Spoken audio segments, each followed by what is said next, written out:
Hunger Day ngayon, kaya yan, kita nyo, napakaraming tao dyan, no? Ating ikutan dyan kung anong event ang ganun gagawin dito. Let's go! Saan tayo makapisto na maayos?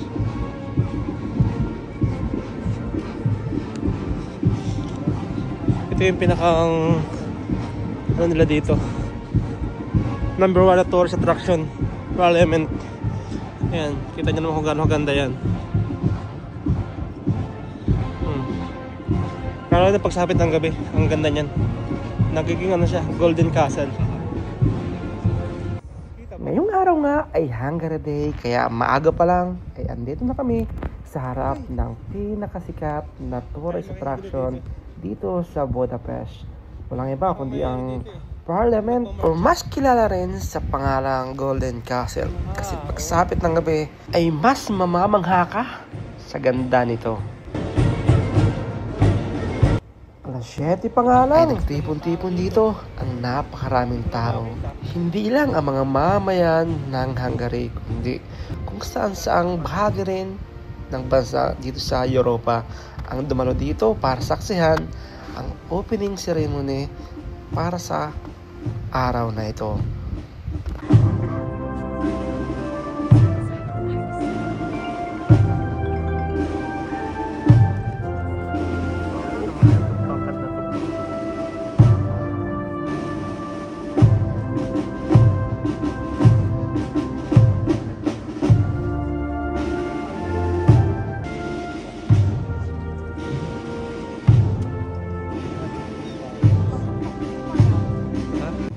Sobrang tataas nga ng mga nasa unahan ko ay talagang nahirapan tayong humanap ng anggulo. Kaya yung iba, talagang natuwa ako. Kanya-kanyang diskarte para mapanood ng maayos ang nangyayari sa harap ng Parliament. Kita nyo naman sila ate. Tamang nood na lang sa live sa kanilang mga cellphone.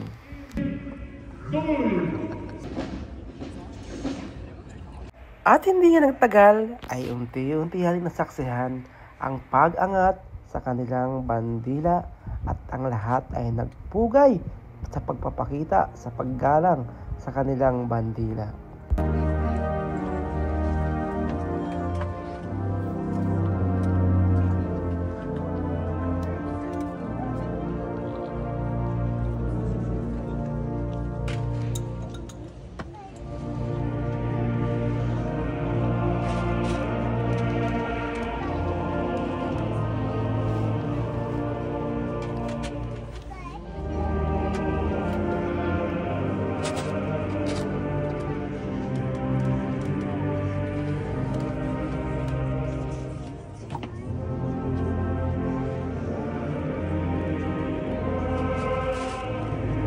At syempre dahil Pinoy tayo, hindi tayo papayag na hindi tayo makakahanap ng magandang anggulo. Kaya dito sa gilid ay umakyat tayo.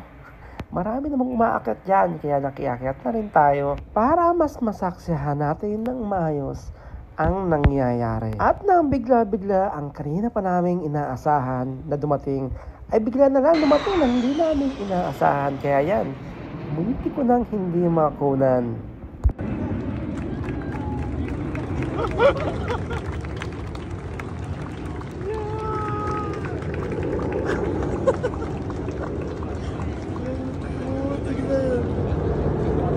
Baka isa pa, yun po.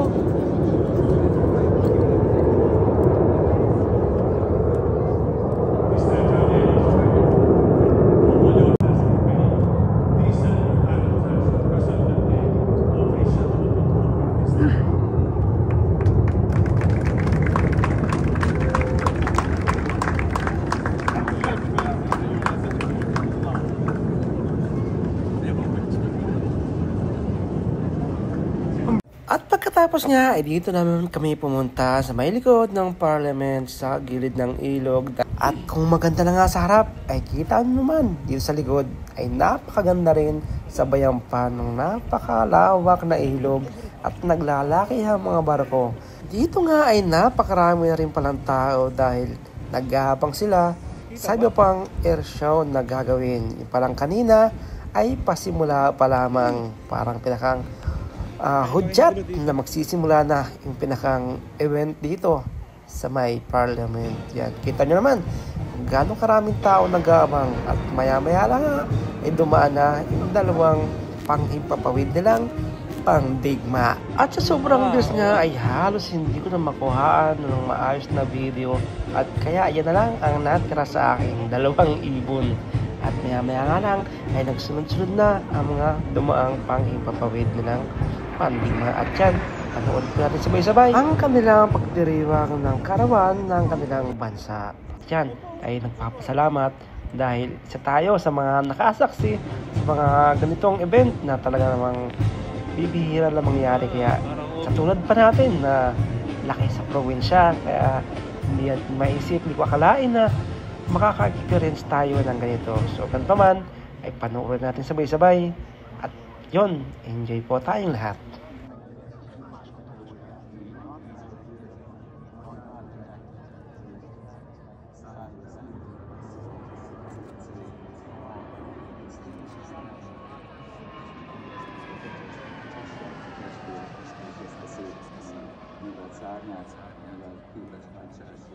Hát, ezért csináljuk ezt rájövő. Viszont a horizontra tekintve már láthatjuk a szállításon és elvárás.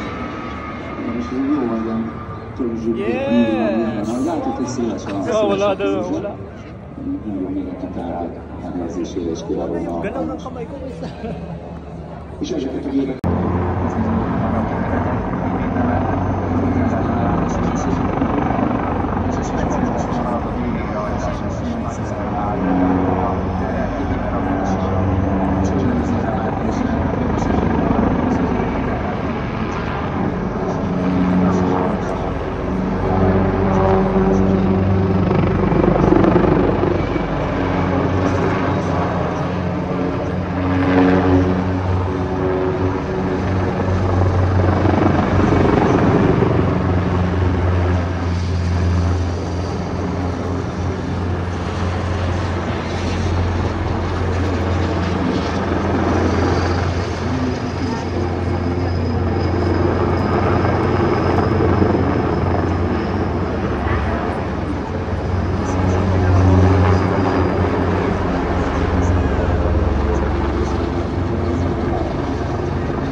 Miután helyezkedik el a második szóra. Alapvetően a melegszámú technikát testményt kerültek elhelyezésre az, hogy kivételt képez a zín oktatógépén, és a forgószámos technikák pedig a szólóki bázison kaptak helyet. És legendás pilótákról kapta Melvós mindenkit bázis, ugye az egyik Szentgyörgyi Rezsőről, a másik Kis Józsefről. És jönnek a helikopterek vissza, úgyhogy is mindenre emlékeztető, de vissza jelenlő időhangok alatt. Mag-iipon ko naman.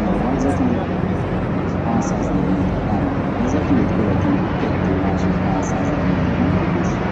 Az így gyakorlatilag akkor kettő viszonyosított összesített.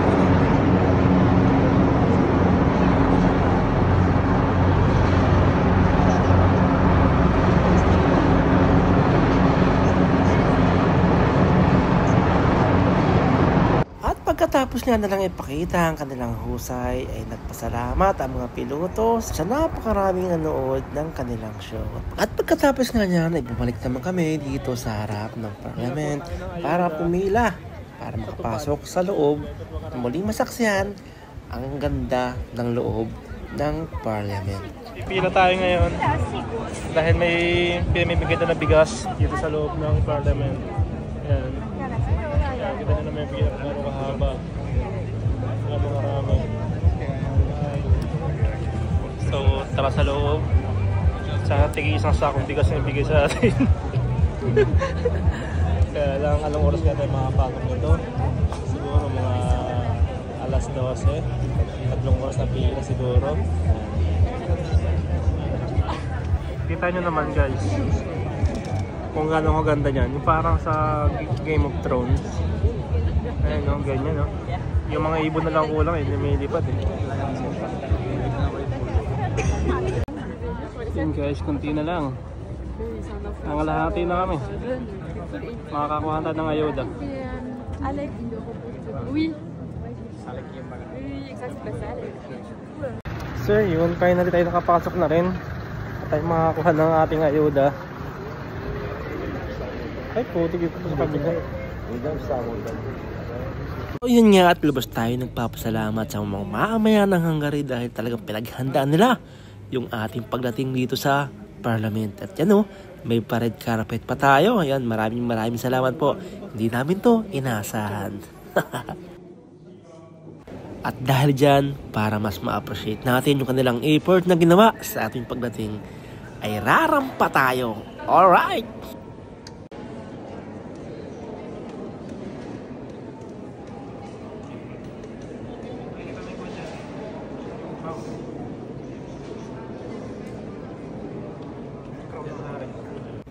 Diyan nga sa loob na yan ay nandyan yung crown ng hari at dahil bawal na dyan mag-picture o mag-video, kaya dito lang tayo sa labas mag-video. Ayan o, kitang-kita nyo naman yung taas. Sabi nila, ginto daw yan. Hindi natin sure kung totoo ba. Pero sila lang nakakaalam yan. Siguro hindi naman pure na gold yan. Kasi kung pure na gold yan ay naku, ay sandamakmak na gold ang gagamitin dyan. Kaya dito lang tayo sa gilid. Baka tayo makatipak ng konting gold. At dito sa loob na may sarado. Ayan o, kitang-kita nyo naman kung gaano nila pinag-iingatan yan, kung gaano kalinis. At yan o, sa loob talaga namang kumikintab. At kung tunay na gold yan, ay Diyos ko po, talagang sandamakmak na gold ang kanilang ginamit yan. At maya-maya nga lang, ay lumabas na tayo, ay palabas na pala tayo. At ito yung makikita nyo dito sa loob ng Parliament. Kunting bahagi lang ng Parliament kasi yung Parliament ay napakalaki at ito ay ilang bahagi lang yung ating napuntahan. So, kami palabas na ng Parliament. Kita nyo naman, pinaghandaan pa nila yung aming pagpunta dito. Naka-red carpet pa kami. Sulit na. Sulit yung mahabang pila. Bilad sa init talaga naman. Tayo nakakuha ng ayuda. Labas tayo po. Hey! Ito na. Mamaya ulit tayo babalik dito kasi may fireworks. Right? So ganyan kahaba yung pila ngayon dito. Mula doon. Ayan. Ayan, papaikot yan hanggang doon sa kabila. Tapos doon sa pinilahan namin sa kabila, hanggang doon pa yan. Grabe. Ayan, ito yung pinaka-entrance dyan. Pero bago makapasok, pipila ka muna hanggang sa dulo. Buti na lang kami maagang pumila. Pagkatapos ng air show, pumila na agad kami. So ngayon, pauwi na kami. Kakain muna. And mamaya babalik kami ng alas 10 para sa fireworks display. Alright, bye-bye! So kain tayo calamares. Pwede pa lang card? Pwedeng card. Pwedeng card. Seafood. Sarap to. Shrimp. Fish. Chips. Calamares. Calamares yan. So yun, inaabot ng gutom. Tayo kumain mga dito sa seafood. Yan, calamares. Shrimp. Medyo mura. 4,000 pala. Ayan. 4,000 yung calamares with price. Ayan. Sulit na yun. Yung kanya, people yung binili kaya medyo mahal. 5,500.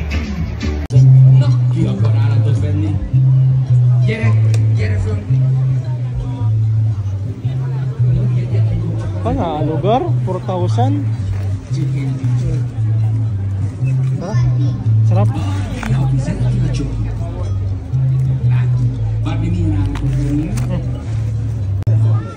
Tikman natin yung kanilang calamares dito kung talaga. Hindi pala ito calamares, calamari. Kinulang ng S. tayo sa potato muna. Grabe! Kakaibang ko nito ah. Patatas, lasang kamote. Lasang kamote. May sausakon pala dito. Lemon. Ito natin pigaan. Tingnan natin. Sausawan kasi ayaw mong tikman. Tayo na ako sa lasa. Grabe! Nakada yung lemon nila dito, ang asim. Meron nakatikim ng lemon dito ah. Asim pa ng lemon dito nila. Tama. Sulit. Yan. Nagkakataan dito sa kabila. Hindi na tayo maintindihan. Alright. Johnny Wick.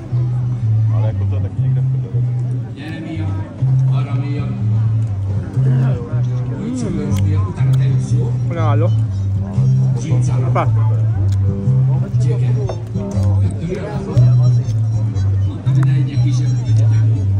Yung kanilang calamares naman natikman natin.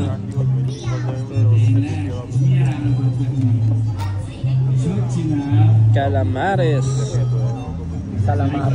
Calamari pala to.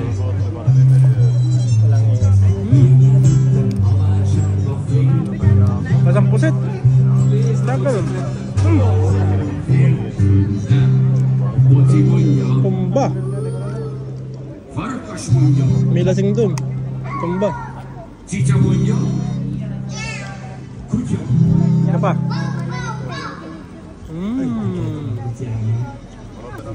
Palalo. Ang dami oh. 4,000. Siguro sa peso mga 300.